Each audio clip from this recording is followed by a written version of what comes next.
This one is also filled with stories.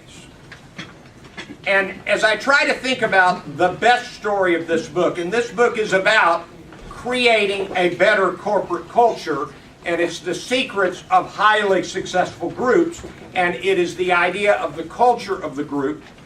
Here's the story that was gripping. There's a guy named Coop. I think his name was Cooper, but everybody called him Coop. He was the Master Chief of SEAL Team 6.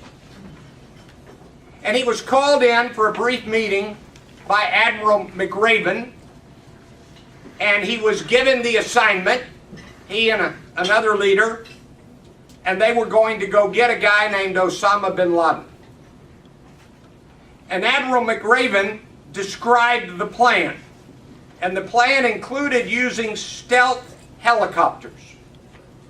Now, for those of you who are old enough to remember, it was helicopter problems that ended up destroying the rescue attempt in Iran in 1980. And Coop said to Admiral McRaven, "With all due respect, sir, I think that's a bad plan."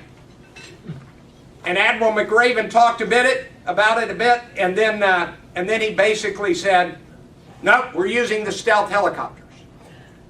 And Coop said, "With all due respect, that's a bad plan." And McRaven said, "No, we're using the stealth helicopters." And Coop kind of worked up the courage and said, "With all due respect, sir, that's a bad plan." And McRaven said, "Follow my order, we're using the stealth helicopters." So, if you happen to know the end of the story, one of the helicopters crashed. But I didn't know this part of it. What Coop did, they built a mock-up of the compound, and they drilled, and on purpose, Coop made the helicopter pilot simulate a crash in every drill. Every drill. They simulated the crash, every drill. Different kinds of crashes, different pieces of the circumstance. And after the simulated drill, they would go in and have their after-action review where they tried to figure out what they did right and wrong and how they handled what happened after the crash.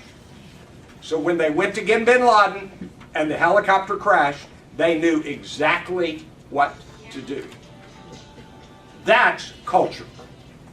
Turn to page 9 on this handout. On the left, let's start with a question, which might be the oldest question of all. Why do certain groups add up to be greater than the sum of their parts, while others add up to be less? This book leads us toward answers to these questions.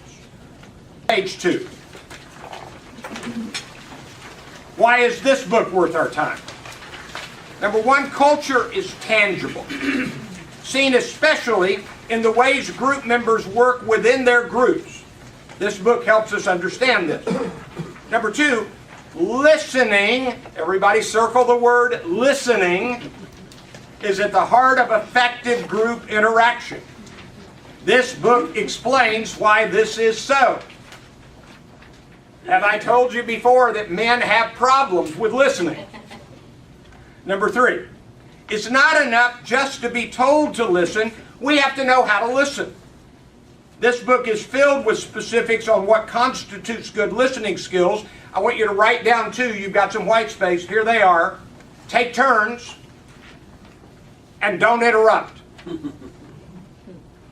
Take turns and don't interrupt. Turn to page 11. Again, 6 lessons and takeaways. Number one, so the obvious. How you interact and work with others is everything related to success. And number 6, practice radical candor. Kim Scott's book, Radical Candor. Be vulnerable, acknowledge screw-ups, be contrite, praise directly, and then, and only then, but yes then, get in the face about what needs to be changed. The Culture Code, The Secrets of Highly Successful Groups by Daniel Coyle. Hope you found this useful. Thank you very much.